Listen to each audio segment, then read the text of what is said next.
What is up, guys? Jake from Done Right Games, and just wanted to do a quick video. We just recently put out a ton of information about Rift of Raigard, and if you haven't seen it, I'm going to have a link in the description of Judo Sloth, Echoes, and Clash Bashing's videos, sort of detailing the 4 game modes that are going to be in our game at launch. And I want to emphasize that's at launch. Immediately after launch, we're going to start testing. Now we have 3 more game modes that we're going to test. Not necessarily all of them make it to game, but something that we might look at. So be looking for that after launch. But what I wanted to do with all the questions surrounding what we just released, I wanted to put things in my words today. And then this weekend, I'm going to do a Coffee Done Right video. I've got a lot of questions already for that, but I'll try to answer some more specific ones this weekend. So you should get a lot of clarification over these next 2 videos. But let's get right into it. It's going to be probably a semi-long video. I'll try to go through it quickly. The basic mechanics of the game, right? So there's no cook time. There's no cost for an army to attack ever in any game mode. This is one of those things where we looked at it as everything across the board. We looked at this as what's the best way to do it, not just how has it been done in the past and, oh, they did it this way, so we need to do it this way. No decision was made that way. Not to say that there aren't things in the game that have been implemented in other games. There are. But just the things we liked. We got rid of everything we didn't. And cook time and army costs were something that we looked at and said, in our system, with our throttles, there's no logical reason to have them. There's nothing to add to the game. There's nothing that we benefit from as developers, and it definitely doesn't add anything for you, the user. So they're gone. You don't have to cook, and you don't have to cost. You bring your strongest army every attack, whether you're farming, whether you're doing war, whether you're doing tournaments. It doesn't matter. You should always bring your best attack because for that particular base, because it doesn't cost you anything. It takes you longer to do. We want people really bringing strong attacks. I think we're going to get way more innovation that way. People are just going to get better that way because you get tons more practice. When it comes to an attack, and again, you guys, if you haven't watched their videos, watch it because this will make more sense. So again, go to those links, pause the video, watch theirs, and then come back. When it comes to the attacks, you get a 5-minute prep period. During this time, this is the time that you scout the base, you sort of come up with your game plan, you pick which troops you want to bring, which hero you want to bring, and you get ready to attack the base. That number is how we're going to start it. If we need more, we'll give more. If we need less, we'll give less. We'll tweak that as we go. But for starters, it's 5 minutes, and that's when you do all those things. So you don't have an army that's built, right? There's not a barracks or an army camp that you have an army sitting there on standby. People it's hard to get that out of your head. But in our game, there's none of that. You choose what you want as you're looking at the base, and you don't get to see the base until that 5-minute start in any game mode. Once the attack starts, once you say, okay, I'm ready, I know what I want to do, whether it be 2 minutes or the full 5 minutes, whatever time you take, you'll hit the button to start the attack, and then a 2-minute timer starts. Now, this is something that it's not the time for the attack. It's the time you have to deploy your troops and heroes. Once they're deployed, the timer goes away. It doesn't matter. You're not going to have a situation where you're smashing a base and you run out of time. I hated that. I know you guys did. It's not going to be a thing in our game. But to keep people from taking way too long or trolling or whatever, there is that 2-minute time to deploy your troops. And then whatever's on the field just plays out. That's the core of all the attacks that you're going to do in any of these game modes. So just remember that as we go forward. Let's jump right into campaign mode. Now, this is something that we wanted in the game because it's something we felt was lacking in all the games we played. There was no real story. There was no real good campaign mode. And in our game, there is a rich story. Actually, I think it's an excellent story. I think you guys that even get a little bit into lore will enjoy it. Eric, our writer, did a great job on it, and will continue to add to it. It's not going to be like some games to where you have to, hit next, and we force it down your throat. It's there for people that want it. So in this game mode, which you can play offline, we wanted something that if you're on a plane or whatever, you can't do anything, all your games have to connect. Our game, you can still get on and enjoy and something to do. Or people that just want a casual experience, that just want something that's not competitive, they're not worried about attacking someone else's base. They just want to play the game and have some fun. This is that mode for them. But it's gonna be something that we also use to tell the story of the game. You'll find scrolls that you can read if you want to. Again, it's not going to be forced where you have to scroll through it or you have to next. Something that's there if you want to go to that aspect of the game and read the lore and understand the story and the world that you're in. Absolutely. If you don't have to. But you'll find out about troops and heroes along the way. Um, you'll get a chance to see the little backstory of the heroes or the troops, and not only that, maybe do some attacks with them where the game actually shows you a little bit what the troop does and maybe where it's strong and where it's weak. That's one thing that we thought was lacking in a lot of these games is no teaching of any sort. Here's this troop, and you read the description and like, okay, and you're on your own. Here's where we'll take a chance to not like, it's not going to be something for you guys that are, watching my videos or someone else's videos and learning the in-depth strategy of games. It's going to be very rudimentary and basic for you. But for people that don't do that, they never have an opportunity to get that little bit of teaching or education that might improve their game and make them have more fun. So that we're going to use it in that aspect. A little, just a short. Here's how this works, and this may make you a better attacker with this particular troop or hero. Let's see, everything. I'm reading my notes, guys. Sorry.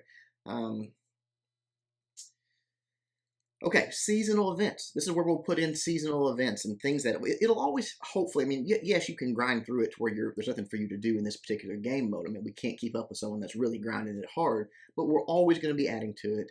You'll be able to have sort of daily quests and things like that that are sometimes associated with this, to where in our minds we're thinking, okay, if you're going through and you're doing it all, at the end of it, you have this the season 90 basis, whatever it may be, and if you get through it all, then maybe you get a skin or something like that. There'll be a reward, there'll be some incentive to do it, so it's not just for nothing, right? There'll be rewards in this mode as well.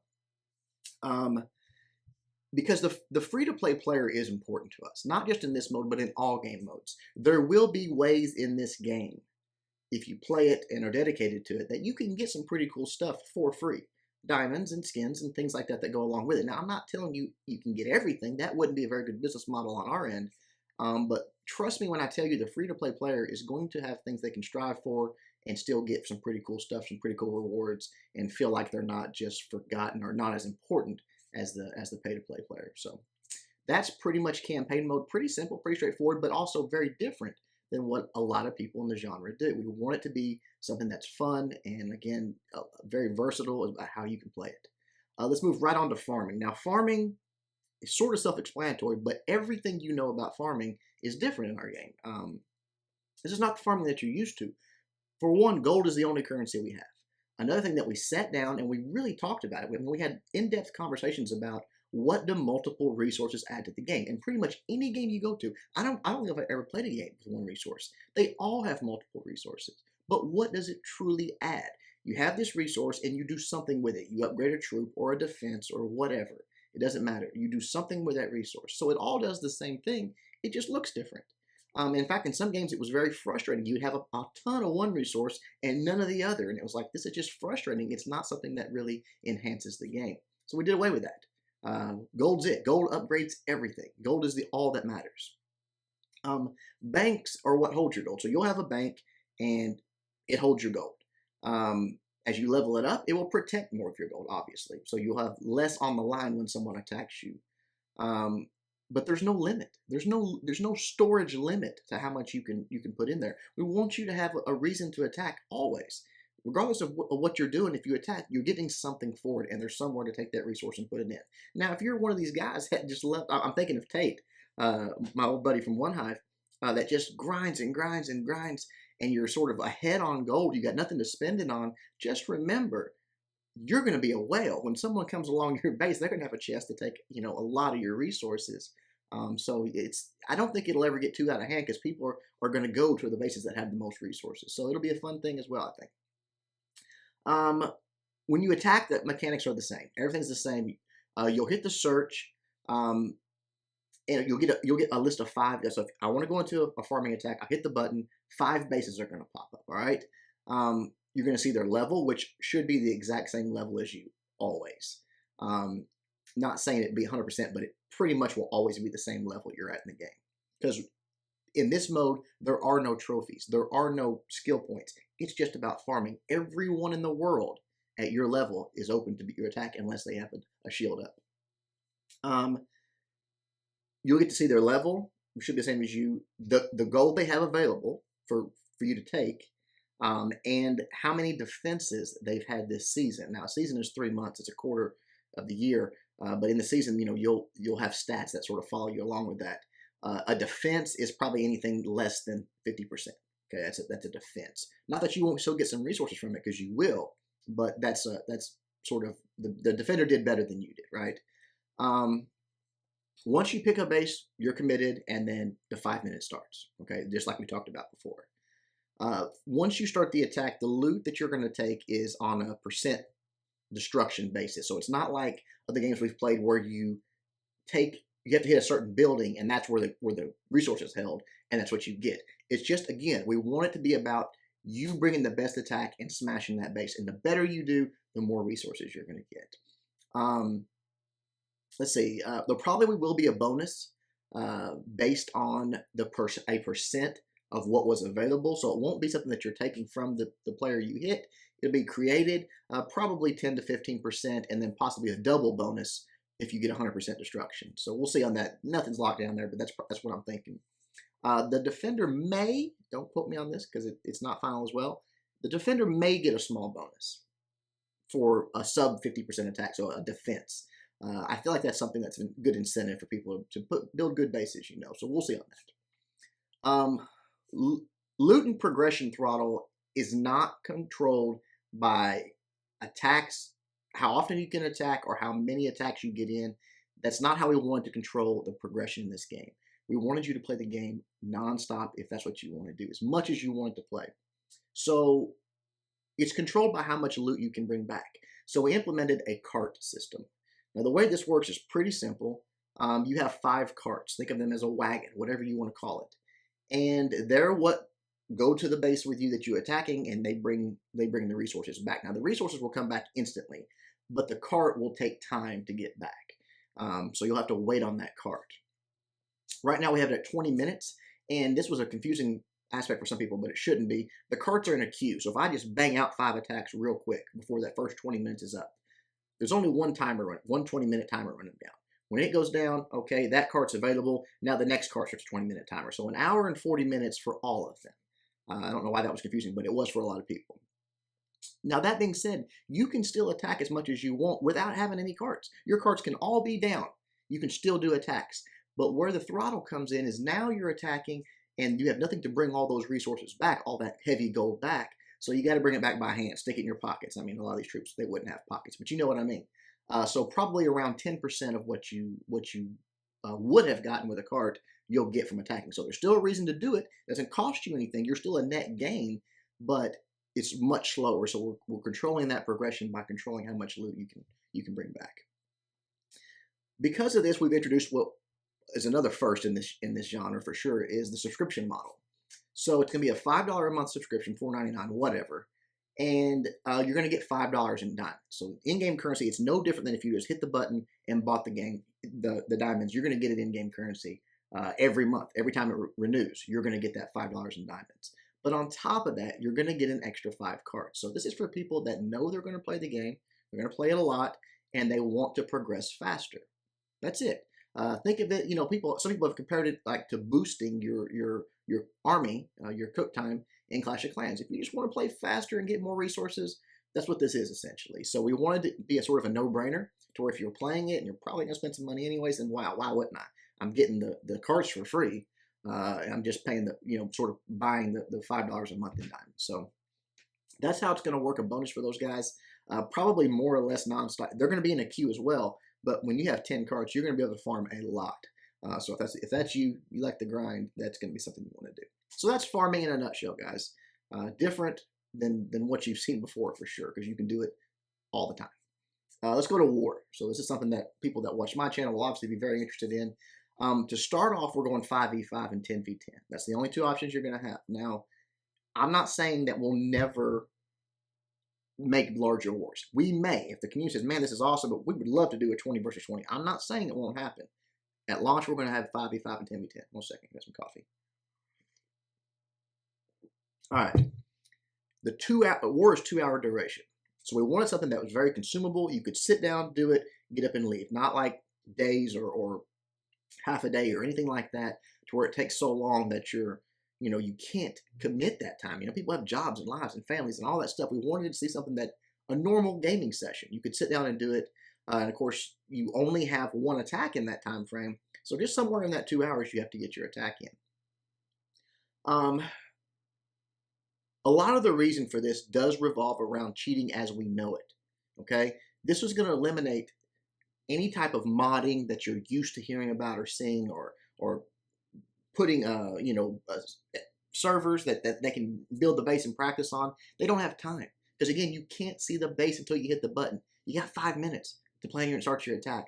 There's no time for that nonsense. So that's a big motivation for why we want to do that. But not only that, to reduce burnout. We wanted it to be a bite-sized thing where people could do it and maybe do multiple wars a day. You think about that, 2 hours. You might do one, early afternoon, and then, hey, at night, you do another one with your buddy. So it's something that you can do often, but also, it's long enough that you have that time to plan as a group who's going to attack which base and whatnot. All of the destruction, all of the point system. There is no point system. It's not like that. We talked about it. Oh my goodness, I can't tell you how much we talked about trying to redo the point system that we all know. I didn't like it. I never liked it. And there is no point system. It's all percentage based. Now that being said, there is an important building, your core. It's worth 25%. Every other building is worth just the percent that it is. We have way fewer trash buildings, non-defense buildings, than what you're used to. So it's going to be a totally different dynamic than what you're thinking in your head. But you do want to protect that core. But even if you don't get the core, you could get a huge chunk of the base and still beat someone that got the core and didn't get a big chunk of the base. So it's all percentage. That's what matters. If there is a tie, it'll be broken by the time that took average time for the attacks. There will be no ties in this game ever. I hate ties. Not happening. Not a thing. Okay, matchmaking. The most important part of war is matchmaking. I think anyone that really is into war would agree with that. We wanted to make sure that the matches you were getting were way better than what you're used to. Way more fair, way more competitive across the board. So we got 4 ways that you can find a war with your buddies. The first is just an arranged war. Okay, pretty straightforward, pretty simple. I send your guild an invite with the roster that I have selected, and you match it up, and we both agree on it, and we go to war. That's it. Now, in war, there are skill tiers, there's skill points, there's leagues. So you will climb as a guild as you win more and more wars, and you'll get more and more competitive wars because of it. You're going to get matched up with people. We'll talk about that in a minute, but potentially match up people in those skill tiers. So as you win, you gain them. As you lose them. It's pretty simple. But in arranged wars, we didn't want that because there's too much opportunity for abuse. So the way we did it is you can do it just for fun. Nothing's on the line. No reward whatsoever. Or you can wager gold. So you and your friends put up X amount of gold. The other guild has to match it, and winner takes all. Now you as a guild can put it up one person can do 50%, and then the rest make up the difference if he's got the deep pockets. And you can decide how the loot is distributed after the win, either on a pro rata basis or just evenly if you want to do it that way. So it's completely up to y'all. But I was thinking in my mind how awesome it's going to be when the first 100 million gold war, I can see content creators making that and showing it, or the first billion gold war. Who knows what the inflation will do. But I see that as something that still, it matters, and it's bragging rights. Hey, I took your gold. It's something on the line that I took that was yours. So that's how we're going to do that instead of skill points. It's too much abuse if we did it the other way. Number 2 is you can post a challenge. Now some people get confused, but think about it this way. We're sitting here, I was like, hey, we got time. We know we want to do a war tonight, but if it takes 30 minutes to find a match or 2 minutes to find a match, we're okay with that either way. We want that perfect matchup. So what we do is we put the matchup on the board. Okay, think about it that way. And our roster is there. Anyone else in the game that can match that can click on it and say, we'll match that, and we'll go. So if you've got 3 core level 5s and 2 core level 4s, and you put that out there, anyone that says, hey, I can match that, but they have to match it. They can't take an advantage. They can't have a disadvantage. They have to match it.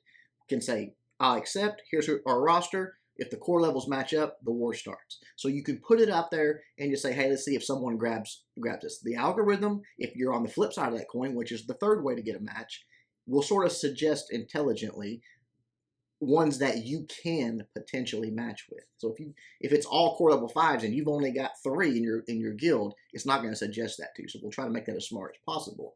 But that's the flip side of the coin. You can post it and wait for someone to accept your challenge, or you can just scroll through what is out there and accept someone else's challenge. Okay, there you go. Now this is where I see those skill points come into play, because if it's a guild that has a lot of skill points that's high, and you want to challenge them and beat them, you got a chance to really gain some skill points. If the reverse of that is true, and you just think you're going to troll through and take out people that are lower, you're not going to get any skill points for doing that, because you should win the war. Okay, so that's how I see that going in my mind. The fourth and final way is the algorithm, the sort of the fail-safe. I don't want to look through the challenges. I don't have a friendly war I want to do. I just want the game to give me someone to war. No problem, we got that too.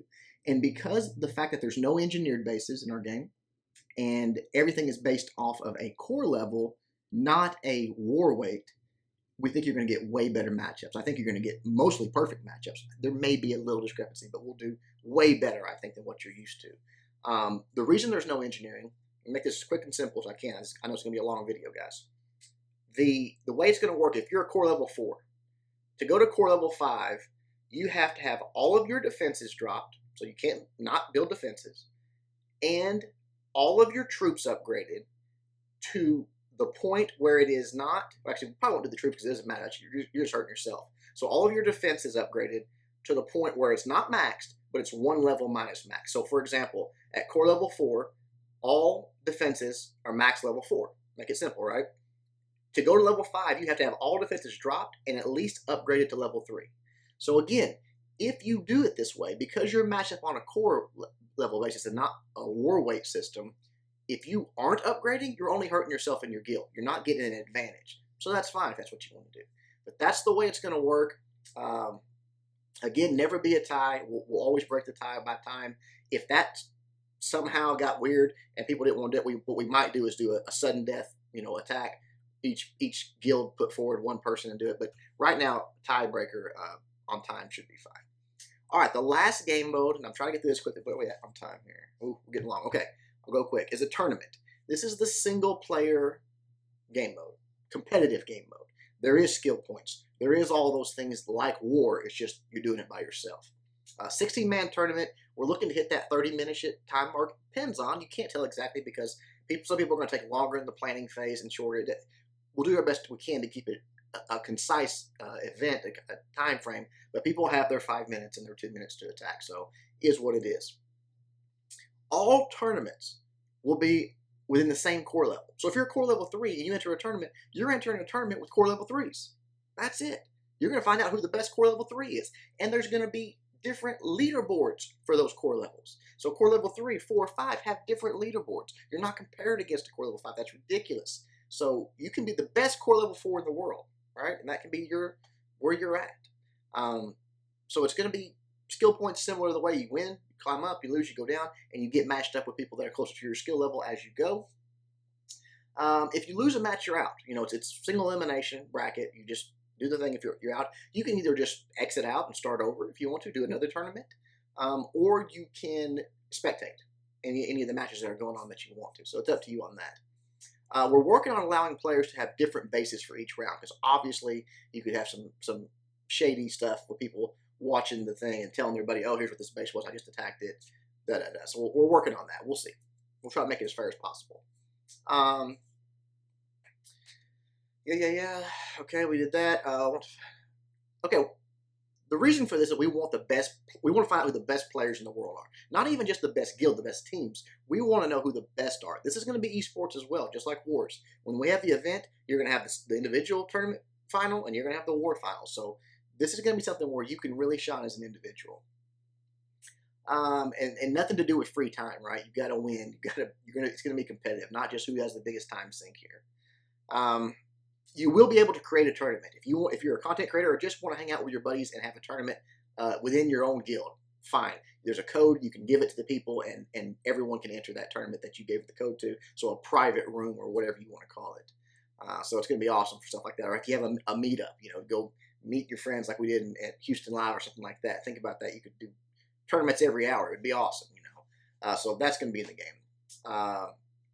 the last thing, we're working on having larger reward tournaments. So instead of just entering the tournament, you put up gold or diamonds potentially to get a larger reward if you win the tournament. So we're working on all that stuff. This mode is going to be something that is very unique and very cool. I think you guys are going to have a lot of fun with it. All right, guys. Hopefully that clears up some of your questions. Leave me questions if something that you didn't understand. But hopefully that gets it pretty clear how the game modes are going to go. And then this weekend, a few days, I will have you a Coffee Done Right video. So hang in there. Hope you guys enjoyed it. Till next time. Peace.